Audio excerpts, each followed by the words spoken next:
Hello guys, samahan nyo kaming magluto ng adobong manok. Nilagyan nga pala namin ng atay ang aming adobo para mas masarap. So, tipikal lang naman na mga ingredients na kailangan natin. Pinakuluan lang natin ng manok at atay sa tubig, suha at syempre toyo at bawang.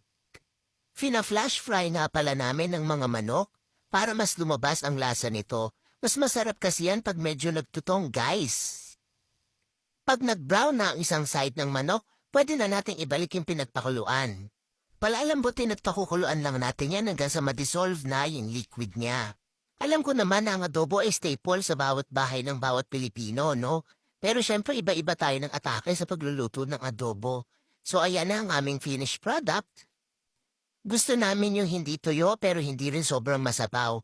Yung tamang ganyan lang guys. I hope you like the video guys. Don't forget to follow, like, and share. Thank you for watching!